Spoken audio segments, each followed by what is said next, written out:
We are back here in the kitchen with Father Brian McGrath from St. John's Parish in Agawam, and we have asked Father Brian to whip up a simple little recipe to comfort us all in this November month.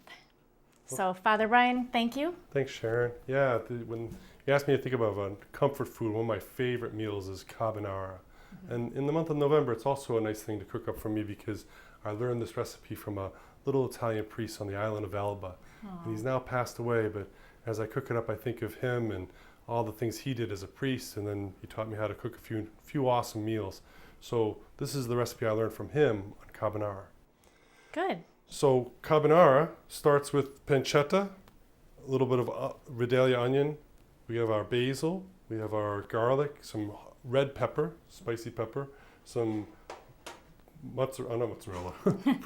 some Parmesan. Parmigiano, and olive oil, cracked pepper, and eggs. We have the pasta itself. So.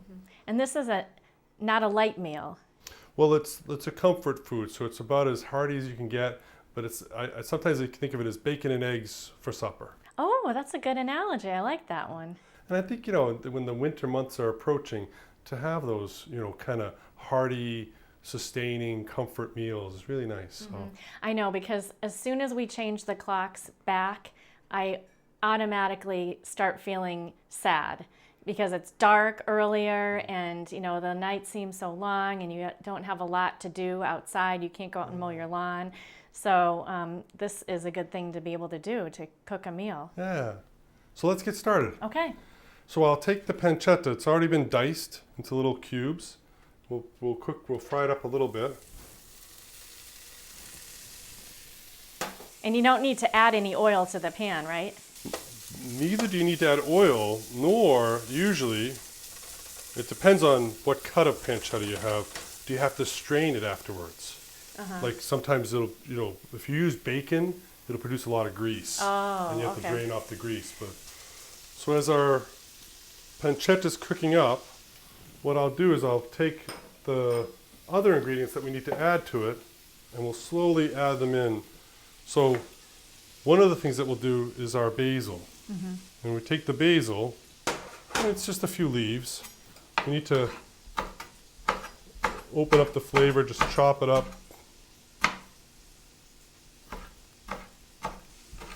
And you can still get fresh basil even all winter long. And honestly, in the middle of winter, when you can only have, canned basil or from the dried basil from the aisle, you can just use that too. Mm-hmm.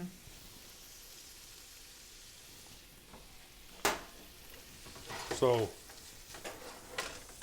the bacon's cooking up. A little bit of basil. You see, it's not even producing much in terms of the bacon fat. Take a little bit of our Vidalia onion. And that's a sweeter onion, right? Right.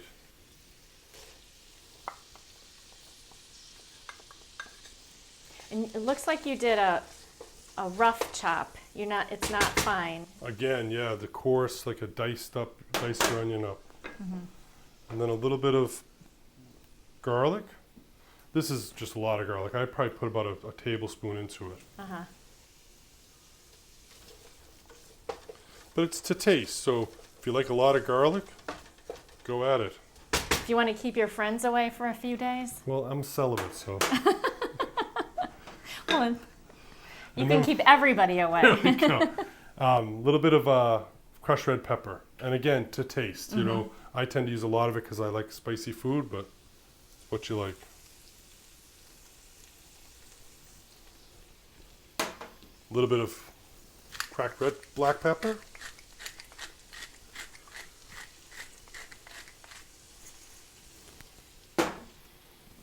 And so that's just going to start to cook up. And this is how fast this meal can take, because in the course of this cooking, I'm going to get the pasta started. What kind of pasta do you use? So you can use any type you like.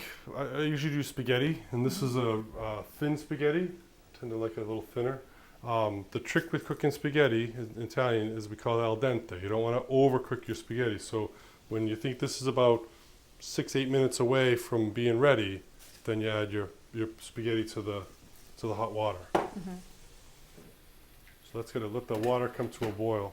So now we're coming into Advent, the Advent season soon, and we're thinking about all of these people who have gone before us, and what's your thoughts on that? Yeah, well, like I said, when I'm cooking, I'm thinking with memory of Father Giuseppe, who taught me how to make this on the island of Elba.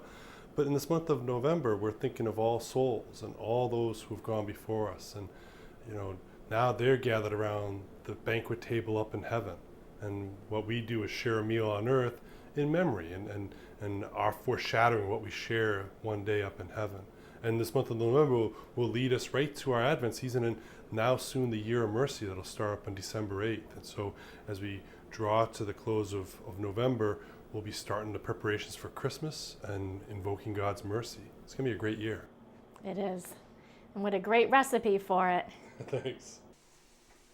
How about other ways of making a carbonara? Now, you are not using cream. Right, and a lot of people add other things that they like. So some people add peas or maybe some red peppers or different vegetables that they would add to it. Some people would not put in the red pepper, the crushed red pepper, to keep it a much milder. The cream would make it a much, like you say, creamier sauce, much more, thinner sauce. This is going to be an interesting way of making it because the eggs will be the base for the pasta. I've never seen that before. I've always assumed that carbonara was creamy. So as it's cooking, right, what's happening is the pancetta is starting to turn a little bit browner. You don't want it to over darken, but you don't want it to be raw. Now, where would one find pancetta? So pancetta is a type of a bacon that's Italian bacon, and any decent deli would have it. Boar's Head makes it, different delis. The trick is when you go to the deli to order it, ask for it thick sliced. Like they'll literally cut it to 3/8 of an inch thick for you. And I'd even do just one slice per person you're cooking for. So Okay. you could do it by weight. I want a half a pound, or I want 4 people tonight, so 4 slices, 3/4 of an inch thick. And this dish is Italian, but there's different regions of Italy. Where would you find this, or where did this originate? The original carbonara comes from a restaurant in Rome, La Carbonara. It's down in the center of Rome. Oh.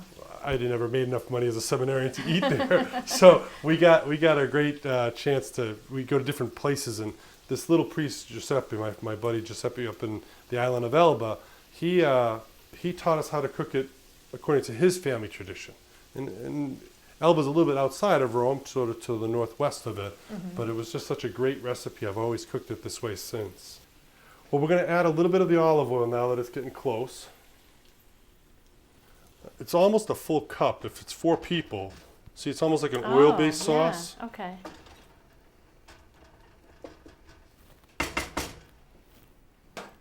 Is this extra virgin olive oil or? Oh, the only type, right? Yeah. Okay. I tell you, the thing about olive oil is that the more money you spend on it, the better it tastes. Really? It's worth, because you don't have to use a ton, but. Ready for pasta? Yes. So the water's boiling. We're just going to put our pasta in. Some people like to break up their pasta. I usually old break it in school. half, but Yeah, I like to twirl it on a fork when I eat it, so the longer it is, the happier I am.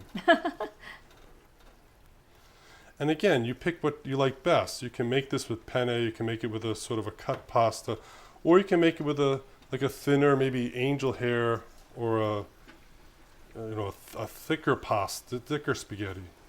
and you added a little bit of oil, I think, to the water, right? Right, a little bit of oil, a little bit of salt before I bring the water to a boil. So here's the fun part. The pancetta's cooking up. The pasta's probably around minute 3. We're going to take some eggs.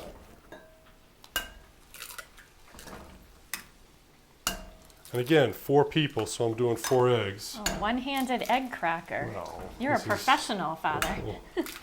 Lots of brothers and sisters. And just because it'll make life easier when we mix it up, I'll pre-mix some of this. Most of the times, I will cook it for myself. I'll literally crack the eggs into the pasta. So now we got our eggs, we got our cheese, our oil's almost done. Let's check our pasta out.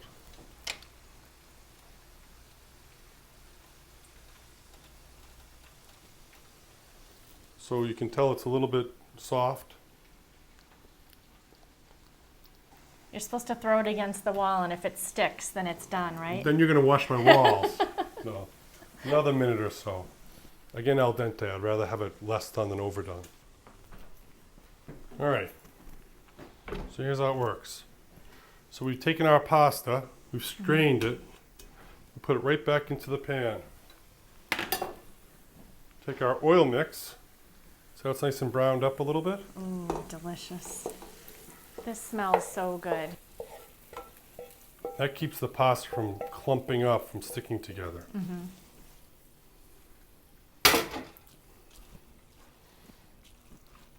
Now it's still really hot. So we add our eggs. And that just cooks in there. See how it's cooking? Yeah, But it's not going to turn into like scrambled eggs. right. It'll almost turn into a cream sauce. So it's like kind of. And then, to complete take some cheese, the Romano, Pecorino Romano, or the Parmesan. And again, the heat of the pasta's melting the cheese and making the sauce. This looks so good. Did you get a plate? I got a plate.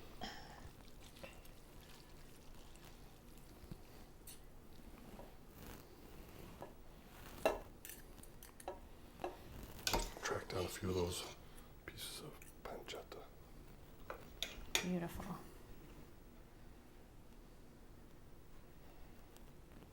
Carbonara. And there you have it, Father Brian's wonderful masterpiece. And I need a fork. Me too. Oh, this is just like on the Disney movie. Lady and the Tramp. Bon appetit. Altrettanto. Mmm.